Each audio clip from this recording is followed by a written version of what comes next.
Alright guys, sa mapagpalang araw sa inyong lahat. Andito na naman ang ating ka-Rob Trip, isang reaction video. And don't forget to subscribe this channel, Rob Trip. At ito ay pinag-aandaan na ng Commission on Election ng isang sinasagawang special election sa ikatlong distrito ng Negros Oriental sa sunod na buwan.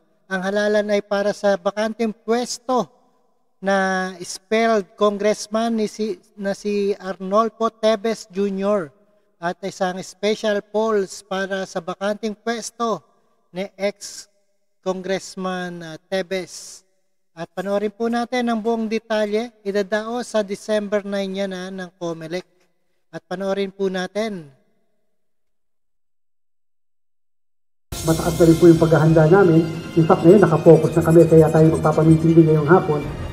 Ilang araw lang matapos ang Barangay at Sangguniang Kabataan Elections o BSKE sa buong bansa, sinimula na rin ng Commission on Elections o COMELEC ang paghahanda para sa special elections sa 3rd District ng Negros Oriental sa December 9, 2023 para sa nabakanting pwesto ni expelled Congressman Arnolfo Arnie Teves Jr.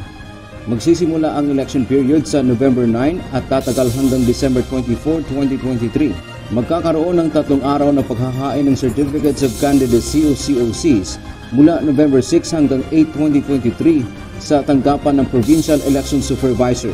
Samantala ang campaign period ay sa November 9 hanggang December 7, 2023 o 2 araw bago ang halalan. Batay sa datos ng COMELEC, mahigit 301,000 ang registered voters sa lugar na katumbas ng balotang dapat iimprinta. Ayon kay Chairman George Erwin Garcia, 1 araw lang ay matatapos na nila ang printing nito. 1 araw lang may imprenta namin yun na yung mga balota na iyan. And magkakaroon na rin kami ng mga procurement para sa mga gagamitin natin katulad ng mga indelible ink at iba pang kagamitan ng Commission Election. So hopefully before the end of November, matapos tayo because we would like to deliver by the first week of December.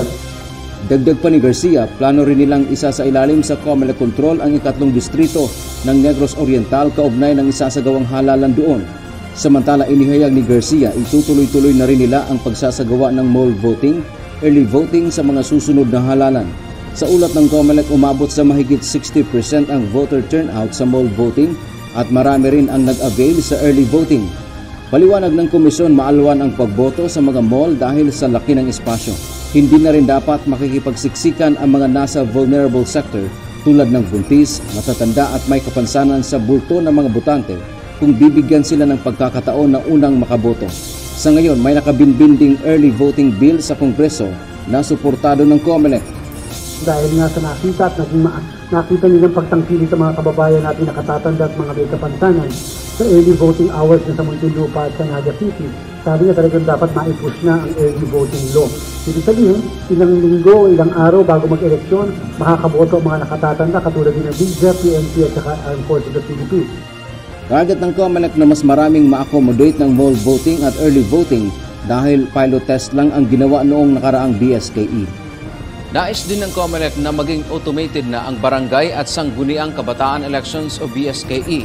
Mabilis kasi ang canvassing ng mga boto at kaagad din mapoproklama ang mga mananalong kandidato. Dante Amento, UNT. Alright, ayan ang special polls para sa bakanteng pwesto ni Congressman Arnie Teves. Idadaos yan sa December 9 ng COMELEC at tumakbo na kayo bilang congressman dyan sa Negros Oriental sa susunod na buwan. At maraming salamat sa inyong lahat. Don't forget to subscribe this channel, Rob Trip, and peace out.